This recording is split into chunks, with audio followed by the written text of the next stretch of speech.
안녕하세요. 테린이 아빠입니다.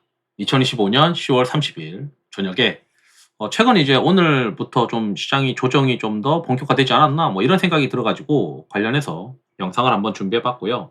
뭐 영상 보시는 분들은 아시겠지만 지난주 금요일부터는 현금을 좀 찾아보자. 신용은 다 끄자 24 일까지. 그리고 나서 현금을 좀 찾아보고 시장을 보면서 현금을 좀 더 보자. 그때도 이제 말씀드렸던 게 굉장한 이제 모멘텀들이 이번 주에 있지만 그런 것들이 또 소멸되고 나면 시장이 이제 좀 차익 실현하지 않겠냐. 이런 생각을 하고 있는데 최근에 이제 이 데이터들, 리스크 관련된 데이터들이랑 뭐 일정이랑 뭐 이런 것들도 같이 한번 고민해 보면서 보도록 하겠습니다. 이제 아시다시피 영상에 나오는 이런 구글 콜의 코드들은 눈꽃빙수 이상 회원분들 다 공유해 드리고 있으니까 필요하신 분들은 가입하시면 되고요. 뭐 그렇게 비싸지도 않으니까 제가 생각했을 때는. 그리고 이제 아시다시피 이게 유사 투자문 법령 때문에 댓글 기능은 정지해 놨습니다. 제가 이제 주로 보고 있는 이 피어 앤 그리드 오실레이터는 아시다시피 24 일쯤부터 과열권으로 들어갔어요. 그래서 조금씩은 현금을 좀 찾아야 되지 않겠습니까?"라고 이제 말씀을 드렸고, 다시 이게 과매도권으로 언제 올까라고 생각하면 과거에 이제 패턴상으로 흘러내려 가지고 다시 한번 과매도권으로 들어온다면 보통 이제 한 10 거래일 정도 걸려요. 지금 이제 좀 꺾여 있으니까. 그러면은 10 거래일 정도면은 아마 11월 첫째 주는 좀 지나야 이제 피어 앤 그리드 오실레이터가 바닥 통과하려고 하는 그런 그림으로 되지 않겠냐, 이런 생각이 듭니다. 게다가 이제 제가 업종 쏠림 지수 이런 것들을 보는데 업종 쏠림 지수가 내려갈 때는 시장이 좋아요. 지수가 올라갈 확률도 높고, 그리고 이게 반등할 때는 두 가지 시장인데 일부 종목만 가지고 시장이 버티든지 아니면 올라가든지, 뭐 옛날 같은 경우는 에코프로만 올라가거나 또는 뭐 최근 같은 경우는 뭐 삼성전자 하이닉스만 시장을 막 끌고 가거나 이렇게 될 가능성이 또 높은 거죠. 그러면 이게 올라갔다가 다시 한번 막 0.25나 0.3쯤 되면은 이제 '또 한번 너무 많이 쏠렸네.'라고 하고 다시 이제 쭉 내려오는 그런 구간이 오면서 시장이 좋아질 수 있는 구간이 있는데, 제가 생각했을 때는 11월 첫째 주는 지나야 될 것 같다. 이런 생각을 합니다. 그게 뭐 아시다시피 이제 미국이 회계 연도가 종료되고 11월 월부터는 또 정부 지출이 늘어날 수 있으니까 11월 첫째 주 지나고 나면은 정부 지출의 방향이 잡히겠죠. 특히 그 정부 지출의 방향이 잡히려면 지난번에 영상에서 보시면 아시다시피 보통 셧다운의 일정이라는 게 지금 이제 이게 셧다운이 시간이 길어지다 보니까 시장에서 이제 점차 부담이 되고 있어요. 그래서 부담이 되고 있는데 이 셧다운이 마냥 길어지진 않을 것이고 과거 통계상으로 길면 한 달 정도. 근데 지금 한 달 좀 넘어가는 그런 그림이니까 11월 첫째 주나 둘째 주 사이에는 타결이 될 가능성이 있거든요. 그게 타결이 되면 다시 한번 정부 지출이 늘어나면서 유동성이 시장에 공급되는 그런 그림으로 저는 생각을 합니다. 그리고 이제 미국의 이 피어 앤 그리드 오실레이터도 최근에 이제 과열권으로 갔어요. 미국이나 한국이나 어제 영상에서 최근에 이제 영상에서도 말씀드렸다시피 데이터 센터와 관련된 밸류 체인에 관련된 종목들이 많이 이제 시장에서 각광을 받고 있었다. 미국도 이제 보게 되면 뭐 오늘도 지금 올라가는 그림 보니까 뭐 ASML이나 램리서치나 어플라이드 머티리얼즈나 그리고 뭐 루멘텀 홀딩스나 시에나나 엠코 그룹처럼 이제 데이터 센터 건설하는 회사들이나 그리고 이제 뭐 알파벳이나 이런 기업들이 전부 다 이제 AI와 관련된 데이터 센터에 들어가는 그런 기업들이 굉장히 많이 포진되어 있는 것 같다. 그래서 시장은 위기가 닥칠수록 그런 쪽으로 돈이 더 몰리지 않겠냐. 특히 이제 오늘 같은 날 삼성전자 하이닉스가 그래도 버티고 있는 것들이 뭐 내년에 이제 이미 예약이 다 되어 있다. 또는 이제 최근에 판가가 계속 올라간다. 이런 것 때문에 그 어떤 섹터보다 실적에 대한 가시성이 높다 보니까 시장이 좀 흔들리는 것 같은데 그럼 내가 이거 다른 거 다 팔고 중소형 잡주 다 팔고 코스닥 종목도 막 팔고 삼성전자 하이닉스를 일단 몰려 도망가야겠다. 이런 생각을 아마 하고 있는 것 같아요. 그래서 오늘도 이제 이게 올라가는 국면. 그래서 업종 쏠림 지수가 올라가는 국면에는 일부 종목, 그 시대의 일부 업종이나 일부 종목만 살아남고 나머지는 또 휘청이는 그런 구간들이 옵니다. 그렇기 때문에 이 피어 앤 그리드 오실레이터랑 같이 봤을 때 피어 앤 그리드 오실레이터가 꼭지 찍고 내려오는 이런 구간에서는 현금이 좀 필요하고 어느 정도 바닥권까지 오게 되면은 다시 한번 현금을 소진하고 주식을 100%로 사야 하는 구간들이 있는 거예요. 그래서 저는 이제 뭐 현금이랑 이런 것들 막 어떻게 가져가고 싶다 이런 식으로 종종 많이 올려드리는데 지금은 현금을 좀 들고 가고 그다음에 다시 이제 과매도권으로 오게 되면은 공격수를 배치하는 그런 구간이고, 그 공격수는 다시 한번 이 과매도권에서 유동성이 어떻게 공급되고 있는지, 사람들이 뭘 많이 매수하는지, 그리고 여기 이제 그 변동성 모멘텀이나 RS 상대 강도를 통해서 주요 이제 ETF들이 어떤 쪽으로 가고 있는지, 지금도 이제 여전히 반도체와 전력과 그리고 원전, 이게 이제 시장의 RS 평균적으로 최상위권이고, 그 다음에 변동성 모멘텀의 리스트를 11선 이탈 제외하는 버전으로 보게 되면 여기서도 여전히 반도체, 전력, 조선, 원전, 로봇, 그리고 증권 지주 이렇게 보고 올 수 있어요. 여기 후방에는 이제 방산이나 의료 그리고 2차 전지가 있는데, 지금과 같이 이제 리스크가 좀 있을 것 같은 구간에서는 증권 지주 정도까지만 볼 수 있겠다, 이런 생각이 듭니다. 그래도 이제 그러면 이게 가격 조정이 길 거냐, 가격 조정이 이제 크게 나올 거냐, 아니면 기간 조정이 나올 거냐, 그냥 뭐 지수가 그렇게 떨어지지 않으면서 약간의 이제 기간 조정이 나올 거냐. 그래서 제가 이제 올려드렸던 영상 중에 연간 단위로 맥시멈 드로우다운을 이제 올려드린 게 있으면 보시면 아시겠지만, 1년에 한 번 이제 시장 지수가 한 20% 정도 조정이 나옵니다. 그리고 두 번 조정 나오진 않아요, 보통. 그렇기 때문에 2025년도 4월 달에 한 번 나왔기 때문에 올해는 이제 한 번 더 20%씩 조정 나오진 않을 것이다. 게다가 이제 11월부터는 시장 주식이 또 잘 되는 어떤 구간이기 때문에 그런 것들을 고려하면 약간의 이제 조정이 있는데, 이게 조정일 때 현금을 마련하는 이유가 조정 다음에 그 현금을 어디다가 쏟아 부어야 가장 효과적으로 연말까지 수익률이 또 극대화될 수 있는 가능성이 있기 때문에, 주식을 다 들고 떨어지고 그러면 주식을 떨어진 걸 가지고 또 팔고 그 새로운 주도주로 또 옮겨가야 되는 번거로움이 있다 보니 현금을 들고 있다가, 조금이라도 현금을 들고 있다가 왕창 들어가는 거죠.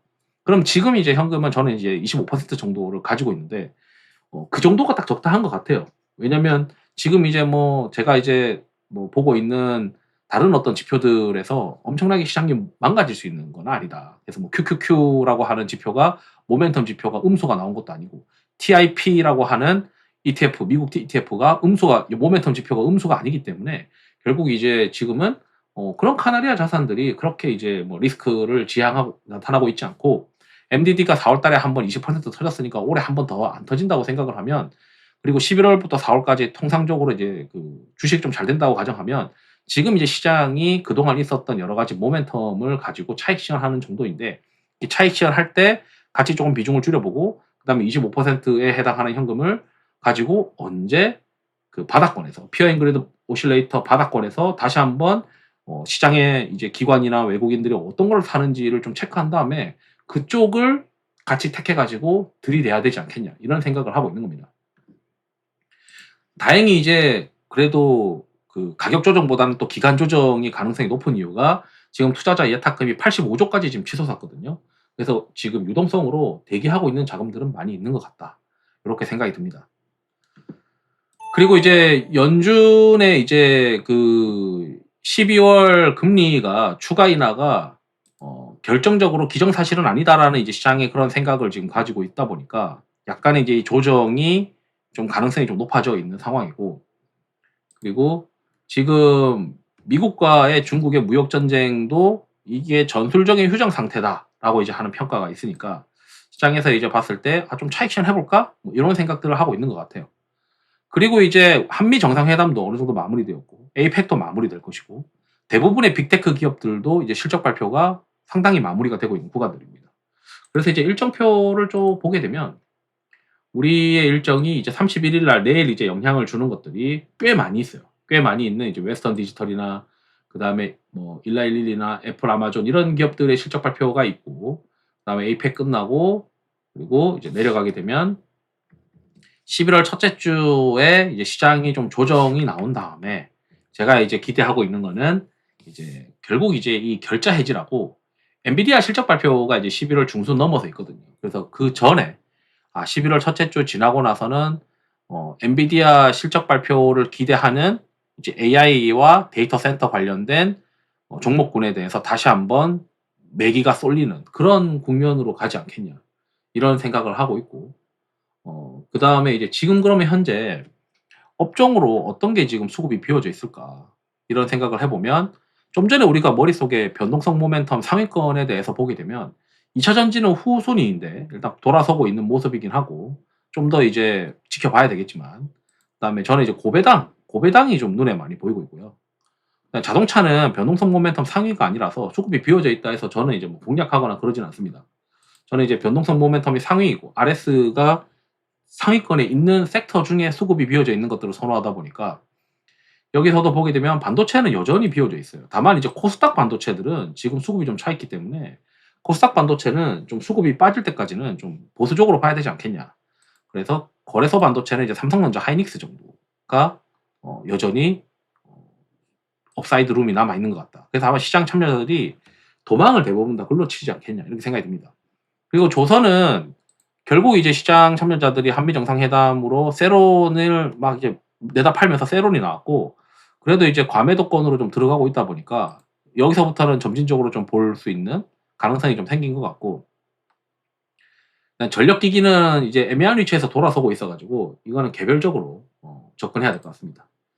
그리고 우주항공 국방이나 이런 것들도 지금 제대로 안 나오고 있는데 제가 이제 뭐 따로 이제 보시면 아시겠지만 이 파일을 가지고 이제 보시는 분들이 있으니까 보시면 아시겠지만 이게 매크로를 지금 못 쓰게 돼 있어가지고 우주항공 국방도 지금 과열권이에요. 그래서 제 생각에는 지금 가장 업종 단위로 좀 안전한 거는 반도체와 고배당이다. 그래서 지난주에도 반도체와 고배당이 제일 안전하고 나머지들은 이제 트레이딩 관점으로 사고 파는 정도 이렇게 생각을 하고 있습니다. 그리고 이제 우리가 11월 달에 만약에 첫째 주를 지나고 나서 시장에서 야 그러면 웬만한 이벤트들이 거의 다 종료됐거든요. 이번 주가 뭐 슈퍼 위크니 뭐니 이렇게 얘기를 하면서 그 얘기에서 한미 정상회담도 끝났고 에이펙도 끝났고 이제 연준의 금리 결정도 끝났단 말이죠. 그러면 이제 국내 시장에서 가장 그래도 큰 이벤트는 이 배당 분리 과세인 것 같아요. 배당 분리 과세랑 자사주 소각. 그래서 요런 이제 세제 개편안이 11월에 다음 달 하순이 열리는 국회 조세 소위원회에서 본격 논의된다라고 되어 있으니까 아마 11월 달 첫째 주 지나고 나면 이 고배당에 관련된 증권, 지주 이런 쪽으로 시장이 방향이 많이 잡히지 않겠냐. 그래서 그쪽으로 나머지 현금 20%를 소진해야 될 수도 있다라고 가정을 하고 있어요. 그게 아니고 반도체로 막 달릴 수도 있단 말이죠. 왜냐하면 엔비디아 실적 발표가 다가오고 있고 미국의 이제 데이터 센터 관련된 종목들이 계속 뛰어다니면 거의 뭐 이제 데이터 센터 관련된 반도체나 이런 걸로 가는 거고 그게 아니고 미국의 데이터 센터들도 11월 초 지나고 나니까 이제 실적 발표가 웬만큼 이제 마무리되다 보니 좀 소강 상태네. 그럼 다음번 모멘텀이 뭘까? 그러다 보면 시장 참여자들이 눈에 보이는 게 야 이번에 배당 분리 과세가 연말에 있고 이번에 사가지고 배당도 먹을 수 있으니까 11월 중순에 11월 초 지나고 나서 중순부터는 야 이거 배당 분리 과세 관련된 증권이랑 지주 이런 걸로 한번 플레이 해볼까? 라고 이제 생각을 할 수가 있으니까 현금 가지고 있다가 이 시나리오대로 가는지 잘 체크를 해봐야 된다. 그러니까 이 내용을 듣고 무조건 야 11월 중순에 배당 분리 과세라더라 이렇게 생각하면 안 되고 우리가 이제 가능성을 봐야 되는 건 데이터 센터 관련된 종목들이 미국에서 계속 날뛴다. 그러면 데이터 센터. 그러면서 배당 분리 과세를 약간의 플러스 알파로 플레이해야 되는데 만약에 배당 분리 과세나 이런 일정들은 좀 정해져 있지만 만약에 반도체 관련된 뭐 데이터 센터 관련 종목들이 미국에서 좀 쉬는 모습들이 나오게 되면 시장 참여자들은 득달같이 그래도 지금 11월에 가장 큰 모멘텀이라고 생각하는 고배당 관련된 종목들, 증권이랑 지주 쪽으로 갈 가능성이 있다. 그러면 이쪽에 보게 되면 증권이랑 지주가 여전히 이렇게 변동성 모멘텀 상위권에 포진되어 있기 때문에 우리가 이제 봐야 되는 거는 어쩌면 11월 초순 지나고 나면 증권 지주에 관심을 미리 가져야 되겠다라고 머리에 셋업을 해놓고 저는 이제 뭐 어떻게 할 거냐면 피어앤그리드 오실레이터가 반악권에 통과할 때 그때 반도체와 미국의 데이터 센터 그리고 국내의 증권 지주 이런 쪽의 동향을 한 번 더 체크한 다음에 내 포트폴리오에 어떻게 할 거냐. 증권 지주를 더 많이 늘릴 거냐.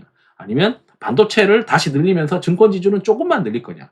이런 의사결정을 할 것 같습니다. 그래서 이제 조정이 그렇게 깊을 거라고 생각을 하지 않는데 조금은 조심해야 되는 구간으로 들어가는 거 아니냐. 이렇게 이제 말씀드리면서 영상을 마치도록 하겠습니다. 투자에 도움 되시길 바랍니다. 감사합니다.